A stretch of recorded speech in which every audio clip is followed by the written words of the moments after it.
So you're thinking about running, but not sure how to take the first step. My name is Brian Patterson, and I'm here to help. Welcome to Brian's Run Pod.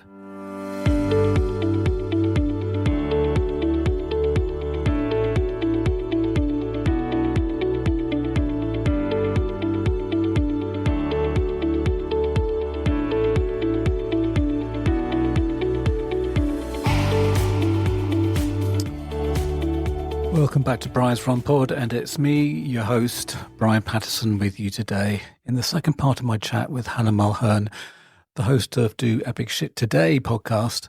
We'll compare the mental toughness of running on a treadmill to the exhilarating freedom of running outdoors with beautiful, serene scenery. The metaphor also applies to Hannah's personal journey. After feeling stuck in a corporate job, Hannah found inspiration through podcasting and running. As the podcast grew, it became a platform to share stories of hope and motivation, reaching out to people who felt stuck in their careers. I really do hope you enjoy our chat. Me doing 4 or 5K on a treadmill is a love for me, because I know you really do need to have that mental focus on the treadmill, because it can be mentally soul-destroying. It's a lot harder. Whereas, if you're outside, then you can see people, trees, distractions, that kind of thing. It seems a lot easier. Whereas I think if you're doing it on a treadmill, although I did notice that I think the treadmill is looking out to, I don't know, is it overlooking a beach or something like that? I don't know. I mean, am I got it wrong? No, you're close. I live close to the beach, but not where I'm looking out at the beach. Oh, right. That's like a goal in itself right there. That's the personal goal. Where I'm looking at a video now is it looks out over like our apartment complex pool. So it's a really lovely pool. We live in a very nice place that has a pool and palm trees. So it looks like the beach, but not quite. It's not a bad view at all. I get on that tram, I'm like, damn, this doesn't suck. Whereas at my local gym, I just see it's basically the treadmills are around a pool, but I'm just looking over the on the other side of the gym is basically it's a gym class. So it's still, and it's very dark, so it's just Anyway, so you decided to start a podcast, and I think you're kind of nearly 100 episodes. Is that right? Or is it 80 episodes or something like that? I'm planning for 75. Yeah. It'll go out next week. Brilliant. So we're getting close. Yeah. So what made you start? Great question.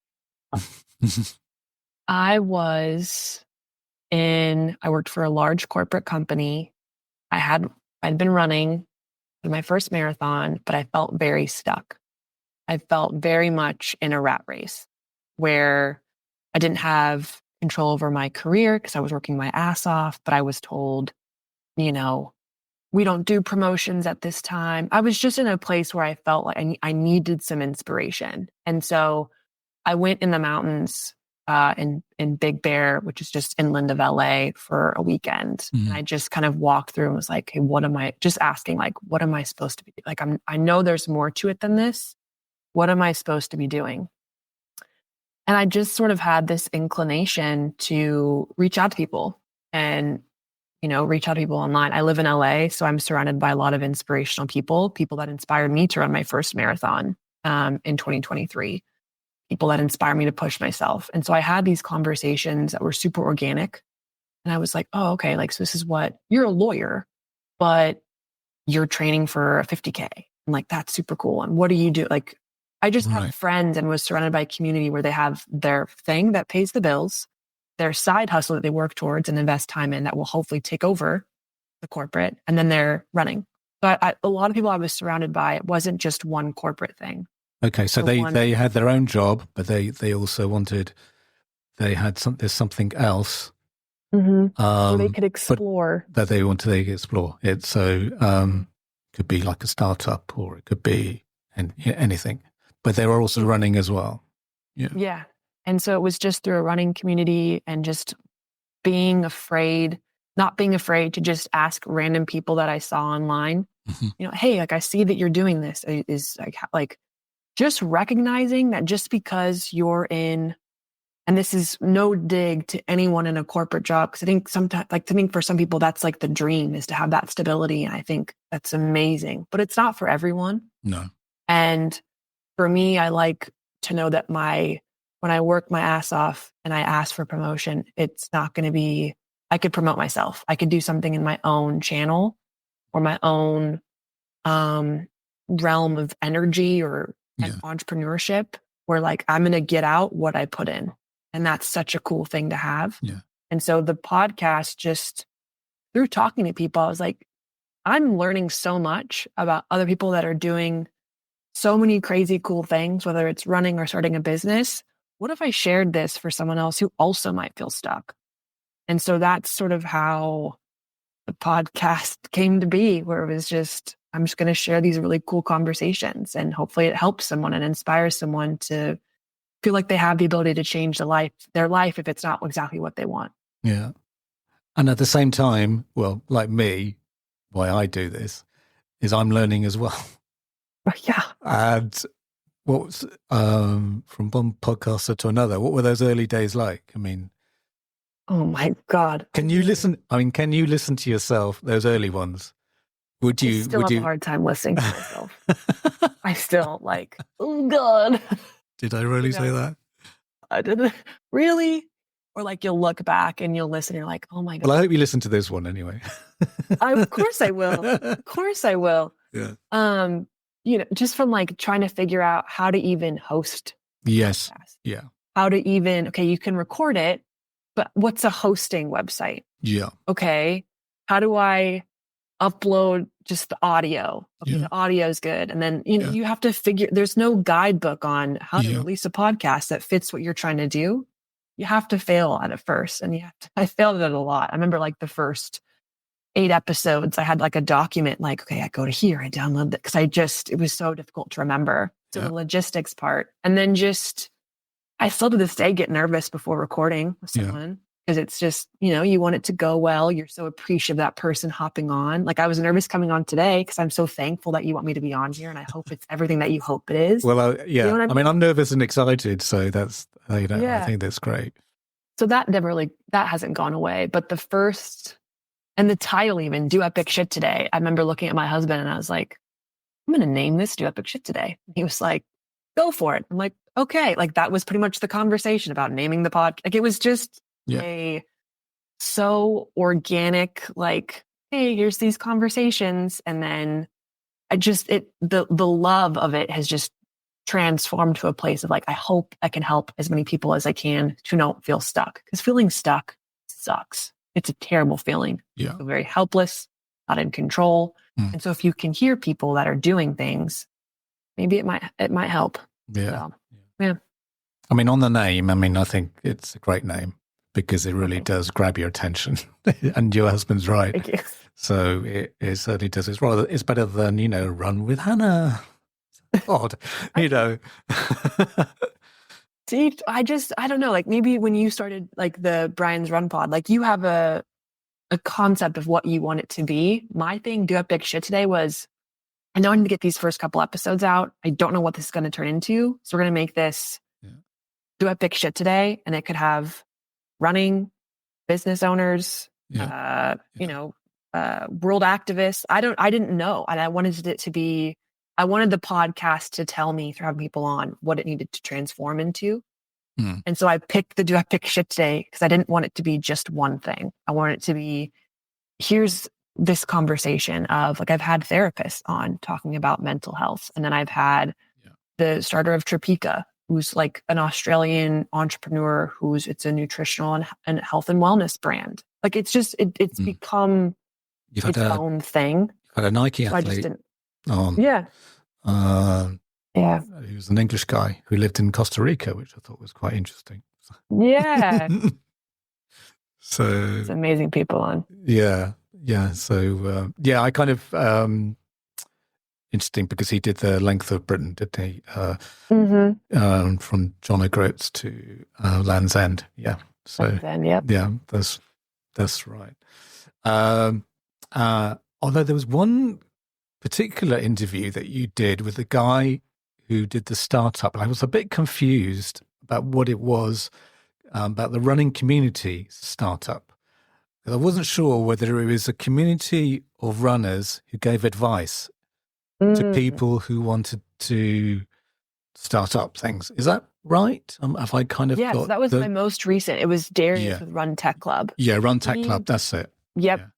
So his was so interesting because I was still, even on that interview, trying to understand exactly. And I've had someone on where I was like, this is so new. Like, I'm still trying to figure this out. And I thought that was such a cool, but basically what it is it's a membership or a community of people where like their first priority is they're starting a business. They're an entrepreneur, but they run as their office hours. So like rather than grabbing a beer after work, they're going for a run. Yeah. That's basically what it is. And I hope I'm saying this right. And then on top of that, there's opportunities for, meetups, which he calls vision labs, where you can learn from other people like from WNBA about like how to properly look back at, past experiences and take wins and losses. They're also known as like game reels. So for them, it's entrepreneur first, but and like having collaborative opportunities where he can work with entrepreneurs on how to pitch properly, how to get funding, because he's an entrepreneur himself. Yeah.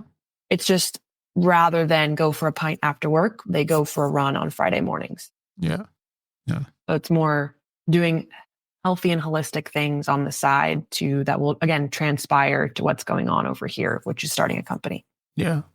So on those 70 odd episodes, do you have a favorite one? I know that's hard. It's like choosing your children. It really is.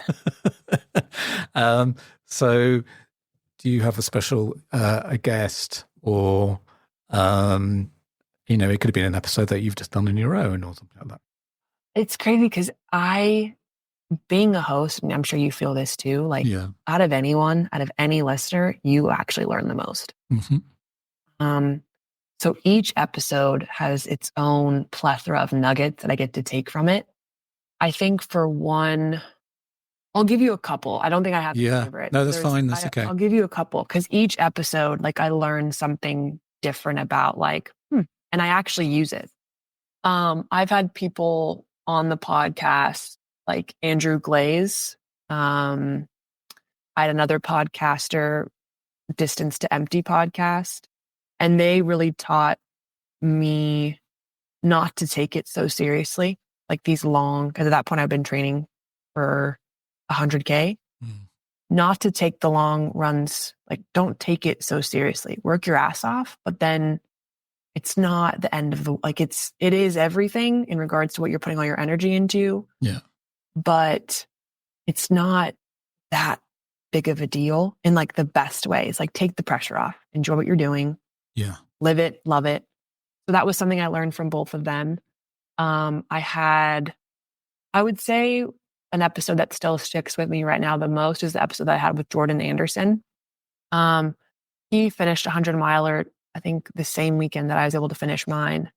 And he talked about kind of the navigating the space after, graduating high school, pressure for people to go to college, not feeling like he felt like he fit in with like following the trend of like going to college, getting a corporate job.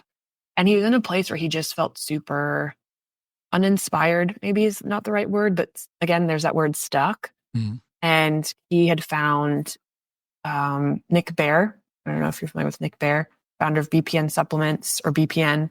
All right, no. Fellow endurance athlete, just a hardcore dude from started the company from his parents' home, like just a cool, inspirational guy. And from there, just wanted to push himself by getting influenced by these go-getters and people like Nick Bear to try and push himself with starting his own company. Yeah.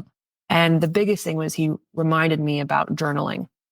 And it's something that's very important to me because I think it's nice to be able to, before the day starts and gets hectic, get out on a piece of paper what you need to get out and remember what your life is about, what's important to you, setting intentions. Interesting. And that I used to do that Yeah.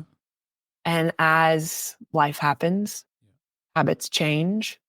And since having him on the podcast, I've been journaling more, and it's completely shifted my life back where it needs to be. So it's not exactly a diary, because a diary is something that you've, at the end of the day, but it's something at the beginning of the day. It's kind of putting down your thoughts. And is that, it's your intentions. and what were your intentions? And so that may include running. It may be about your day ahead or whatever. Yeah, because he's a multifaceted. I mean, we all are, but I have different guests on the show to talk about different things. Sometimes it's just running. Sometimes it's the entrepreneur mindset. You're starting a business. Oh, and you're a runner. Let's talk about that, because they usually bleed into each other. He was similar in that boat. Has his own company, just finished a 100-miler. But it was refreshing to, before you grab your phone and look at it, before you respond to a work email, before you are reactive to the world around you, grab a cup of coffee, maybe not if that's not your thing, but grab a piece of paper, or I have it's like a journal, or it could be a diary or whichever, and put your intentions down for the day. What are your intentions for the day? What are you looking to do today? And it puts you back in the driver's seat of your day so that you're proactive on what your day is going to look like rather than reactive of what happens to you. Right. It just flips the mental script before things start getting really hectic. And that I found to be pretty impactful. So do you think before that you were on the back foot? Do you think, because you said you were kind of being reactive as opposed to being proactive? Yeah. So you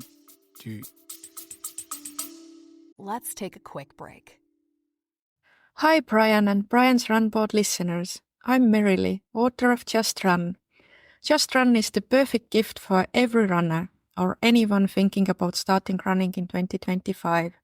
In my book, I share my journey from barely hitting 3,000 steps a day to becoming an ultra runner in just a few years. A few months ago, I completed my first 100-mile race. Just Run is packed with practical tips for beginner runners. Running is for everyone. You don't have to be fast to go far. You just need to run your own way. That's what Just Run is all about. You can grab your copy on Amazon, including on Kindle Unlimited, or get a signed copy from my website, merrilyruns.co.uk. Feel free to reach out to me on my website or through my socials at merrilyruns.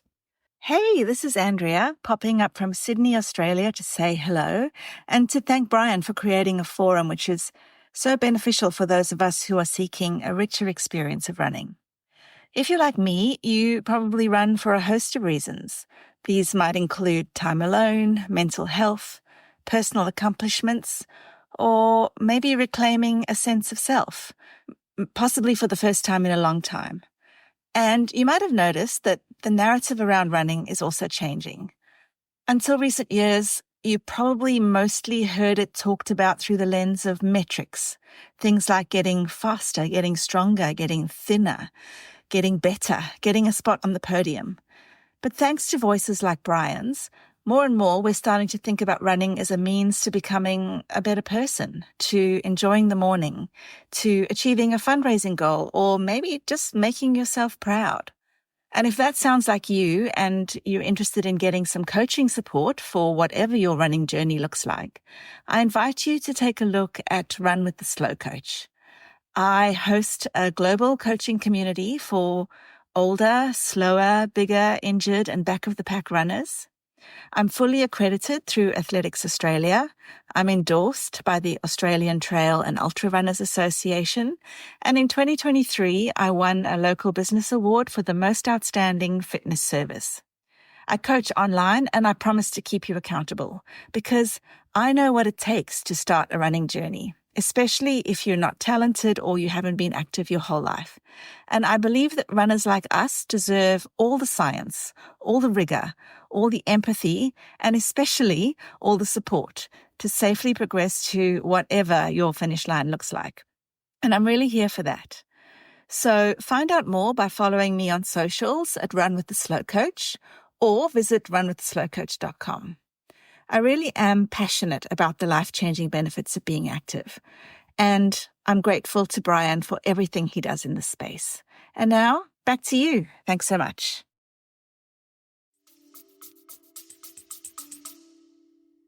I wouldn't say the back foot. It was, I have all of these balls I'm trying to juggle: the podcast, my work, my personal training, right? 100 Ks, no joke. Yeah. Just got married this year or last year in 2024. Congratulations. Thank you. Socially trying to stay sort of in the loop. So it was just like, I've got all of this shit in the air. Yeah. So it's more of just trying to keep everything afloat. Yeah. And so maybe a bit on the back foot, versus by journaling in the morning. These are the things I want to make sure I do today because the podcast is important. This is important. Like, it put a perspective on, I'm doing this today. This is important versus, oh shit, this is happening. I need to fix this. Yeah. It just, not quite planning, but like planning out your week. It's mentally, what am I going to focus on today? What am I going to show up today as? Something that still sort of popped into my head is that I know you said there was a time you were suffering from anxiety. Is that right? In your high school things. Was that a lack of confidence? And as you've got older, you've built that confidence. Love this. For me, I think it's great. And the reason I'm so open to talk about it is I needed someone to be open to talk about it when I was going through it. Yeah. I think now you see more athletes being open about the ramifications of their sport on their mental health. Yeah. But I think like 2020 or 2013 and 2017, when I was really in a dark place, I was looking for like, I can't be the one who's doing this. And I came up blank. So for me, I was put on anxiety medication my junior year of college because I was struggling mentally, being on this strict, insane schedule, practice, school, gym, home to study, eat, go to bed, get up in the morning, do it again. And I was just survival mode. And I didn't have one of my podcast guests, he said, don't call it tools because it's not like it's a tool you use. It's something that you use every day. Use it, think of it as like a pen. Like you write with a pen every day. You don't use a hammer every day. So, but anyway, I didn't really have the resources to battle the anxiety and stress on my own. So that was what the medication was for. And I stayed on that medication.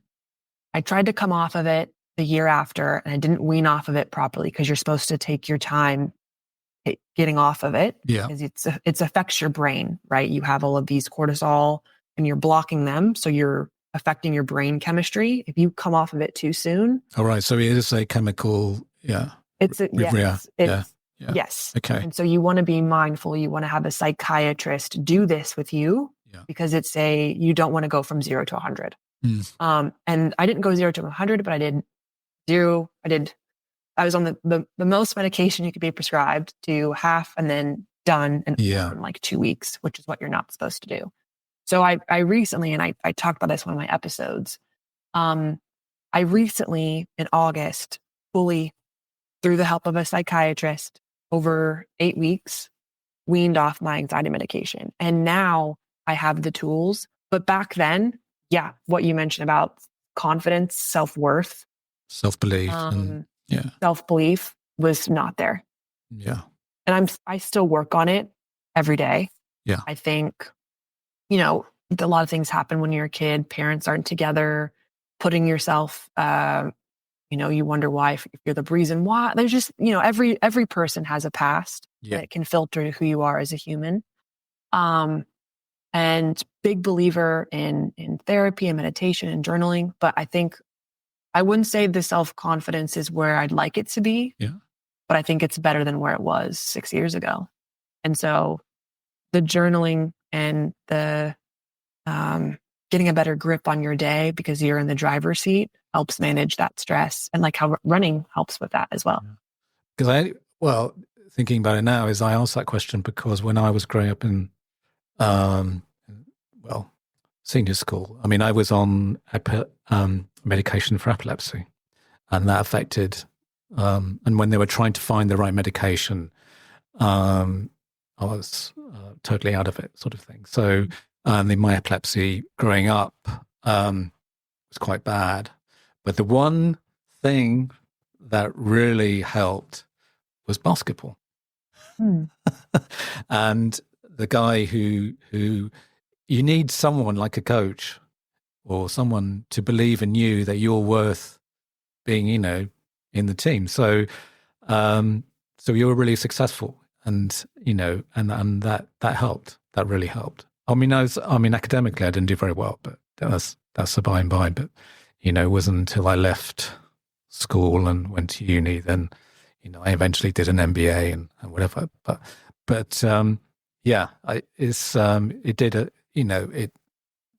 going through that time, and maybe, this was like 40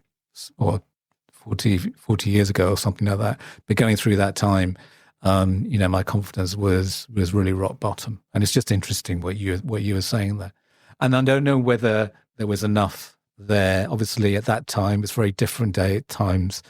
They didn't have people talking about mental health and that sort of thing, or whether you had the support yourself to highlight, this thing for you. I also didn't know how to ask for help. Yeah. I finally went to a therapist, like, this cannot be normal. Getting out of bed and spiraling at 4 a.m. every morning before practice. This can't be normal.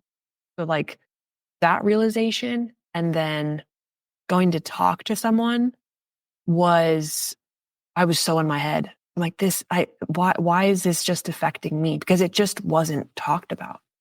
We just didn't talk about, like, are you a shell of a human? Because I am. And I didn't feel comfortable enough. Yeah. You say, like, the self-confidence. I already had a lack of self-confidence. Yeah. I had the persona I'd put on when I had my basketball shoes, which, like, this basketball player who was really, really good and smart. And I had my persona. Yeah. Then there was me. Yeah. And there wasn't really anyone talking about, like, hey, are you okay? Because I'm barely hanging on. I didn't have that. And so talking to the therapist, or I can't remember if she was a therapist, and then bringing in a psychologist. I'm not exactly sure on the labels, and I don't want to say them incorrectly, because I know each person has a different certification for prescribing medication.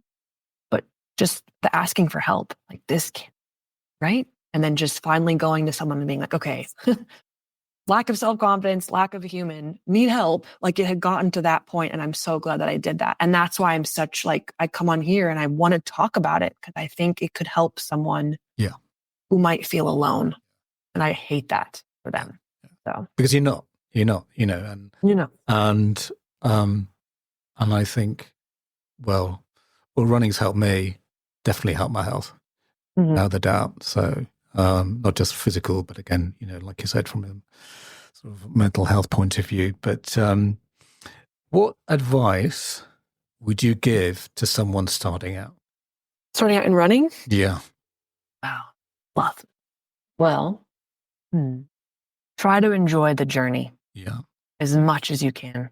It's the first day of running or getting started into a world that can be super intimidating, depending on what they're aware of. If they're a part of the Instagram running, community, or they see that online, that can be super tough. Like, there's all this gear and all these people who are, like, shredded and running. 3-hour marathons. Like, your running journey, the journey that you're about to go on, is for you, no one else's, and everyone's journey looks a little bit different, or a lot different.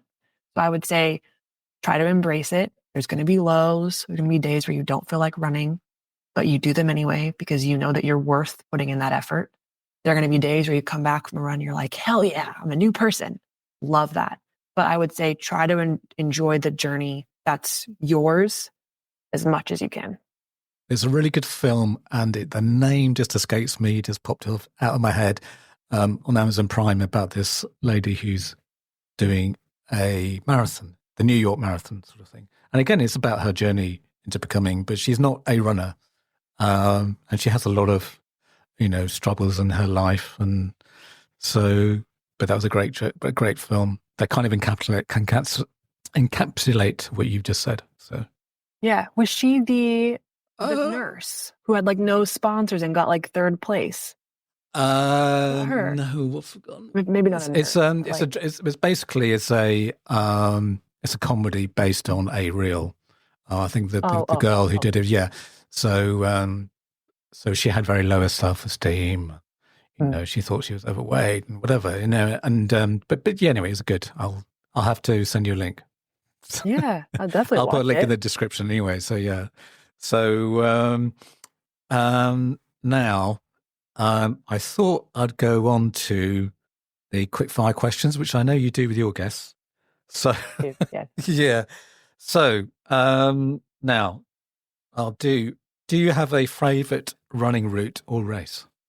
I have one to both. I have a favorite route. It's local, 6 miles. It's the same one, but it's quiet. Yeah. And that for me is really important. Right now I'm in kind of a position where I like running by myself because what it does to my brain. It's like it's a fresh piece of paper. It's a fresh start. So I have a 6 mile route and it's just down to Marina. Most of it's on the water. It's beautiful. My favorite race of all time was the Honolulu Marathon that I did. Oh yeah, you did just before Christmas. That must have been amazing. It was because I had finished my 100-miler, which I did in October, first week of October. Yeah. Took 2 weeks, let my toes heal, and then went straight into that race. And I think from the intensity that I put on myself for that ultra to then we're going to go run in Hawaii because we love Hawaii. It's one of my favorite places on the entire planet. Yeah. To just have fun. It rekindled my love reminded me again of my love for movement and what it does. And that was just, you wake up, it's beautiful. I mean, I would recommend it to anyone. I'm not sponsored by them unless you'd like me to be Hawaii, you know how to reach me. But you wake up with the sunrise and there's like the Hawaiian ocean. Like it's one of those races where it's an experience. It's not amazing. So do you start early morning and then, okay. Mm-hmm. You start at 5. You start sunrise, okay, yeah. Or before sunrise, yeah. Before sunrise. And I think they do it that early because it gets so hot. So 5 a.m. But yeah, beautiful. I did ask the next question already, which was the podcast guest, but you eloquently gave the answer. So what one piece of advice would you give to your younger self? And I'm taking a long pause here because there's a lot of stuff that I've learned. I think I struggled a lot as a kid, just sports aside, sports and everything. But I think with self-confidence, being tall and being kind of like different, always different because it was just, I think knowing that you have to just trust that everything happens for a reason. There's no wrong decision. There's no right decision. If it's meant to be, it'll happen and it happens for a reason. And just lean into that. Because I remember just stressing over every little thing. Like, is this right? Is this wrong? So yeah. So what's next on the Epic Shit podcast? So do you have a kind of a timeline, or do you come up with different ideas, or is there something you're planning to do next year? Yeah. So as of right now, I took 2 weeks off from the podcast. Just let it be. And it's also really hard to get guests on during the holidays, which so I kind of try to not push something. I know about it. Tell me about it. No, I don't think anything. I will continue to have guests that are inspiring. Runners, a lot of them tend to be. Yeah. I also want to focus on sharing a bit more about the mental health side of things. I want that to be more guests coming on to talk about mental stuff. I think a lot of this year was very running focused. I think that's what it was meant to be. Yeah. But I do want to talk more this year about the mental side of things. So I have a couple guests that I have scheduled that are more in the more mindful area than like just runners, because I do think it's something to talk about. But no, like I mentioned, it's a very organic podcast. So we'll see what will happen. Yeah. Because unlike me, you also publish onto YouTube as well as got the podcast. So I tend to just do audio. I don't know, maybe it's more simpler, easier that way for me. So it is. You know what honestly made me do the YouTube route was my mom. Oh, really? My mom was like, I want to see your face. People, I want to see your face. So can you start? I'm like, wow. Okay, sure. So that she was the kind of the seed that planted. Yeah. Some people like seeing the interaction and facial expressions and you know, so it was actually my mom. So people that watch the YouTube, It's still quite small, but every week get a new subscriber, so that's exciting. But yeah, my mom was like, "I want to see your face," and I think people might want to see your face. Yeah, because I know I've maybe seen or listened to a couple at work. Fortunately, at work, I can listen to tons of podcasts. So, and then you listen to one of your guests, and then I think, oh, what do they look like? Or, and then when you see them on YouTube, it's kind of like what they're saying is different. Way it comes across differently. I don't know. I don't know. There's so much unsaid with your hands and your faces. Exactly. And so I just thought, sure, we'll record.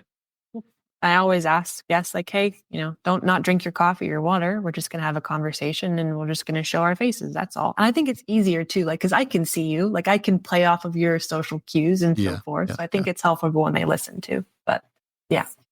So do you have a sporting icon and why? Yes, I do. I think I never really had like a player on my wall that I looked at every day, but I did try to see women that looked like me, right? Blonde, tall, and it wasn't actually anyone like in the basketball world. I was aware of people in the basketball world, especially women's basketball, but it never really got the attention that it's getting now, which I'm so thankful. Yeah. But my sporting icon was probably like Kelly Walsh. Who? Blonde, tall, Kelly Walsh. Oh, right. Yeah, I think I'm saying it right. Kelly Walsh, Carrie Walsh Jennings. Yep. And what's her sport? Carrie Walsh Jennings. Volleyball. Volleyball. Oh, okay. Strong. Yeah. Tall. Yeah. So who would play? So, or if there's another person, who would play you in a film about you? You sent these over to me when I saw them, and I was like, I have no clue. I think just like I love Kate Winslet. She's one of my favorite actors of all time. Okay. It's nothing like me. You probably have to dye her hair blonde or whatever. My wife and I are watching the film about Lee Miller, the photographer, recently. The photographer who is in who was a model with Vogue and then became a photographer during the war, and amazing story. She did that really, really well. Brilliant film. I recommend seeing that. Yeah. Okay. My mother-in-law actually recommended that to me, that film. So now you're the second person. So now it's got to happen. Yeah. And who would you like to be stuck in the lift with? And you can't say your husband. Probably Rhonda Burns. She's the person who created The Secret, the book and the movie. I'd like to speak with her. Oh, okay. Lift. Yeah. I think she's got some good things that she's learned from, and yeah. All right. She's a cool woman. She keeps it very simple. Yeah. So, yeah. Well, all I can say is you've been a fantastic guest and amazing insights into your athletic career at high school and college and whatever, and how you got into running, and talking about your podcasts. I just want to say thank you very much for coming on the show. Of course. Thank you so much for having me. You're like, your energy is so calm, and it's really? I feel like I'm just like able to open up so much to you. So yes, this was such a joy. So thank you so much for having me. That's funny because I was who was I talking to earlier on today? And oh yes, that was it. I was talking to the guy around the corner because I was sending a package, and I was kind of asking about his, how is he doing and whatever. And then he kind of opened up to me about his family and his kid, and there was a tragic event in his life and sort of thing. And so I recanted the story back to, and then my daughter Alice said, maybe you've got one of those faces where people just open up to you. Well, there you go. Yeah. So yeah, maybe that's what it is. So anyway, thanks very much. I'll say goodbye, so we'll say goodbye. And thanks very much, Hannah. And as I said, it's been a pleasure to have you on the podcast. Thanks very much. That was excellent. Yeah, it was brilliant. Of course. Yeah. So what I'll do is probably come out in a couple of weeks. So I'll let you know when it's coming out. But what I'll do is, and I'm going to split it into two, and then sort of over 2 weeks, and I'll kind of put links to your podcasts and anything else we kind of talked about. So yeah. Yeah, of course. And I'm happy to repost or whatever. Oh yeah, please do. Yeah. I'll Yeah. Of course. Yeah. Yeah. I mean, what I can do is what I can do is I can either send you some artwork, so as you can post it on your Instagram and whatever. Excellent. Sounds perfect. Yeah. Well, thank you so much. I hope you have a good, it's still Saturday. Yeah. Saturday. Yeah, it's still Saturday. Yeah. So it's 6:15 here, but so it's 10:15 here. So have you had a run today, or do you go?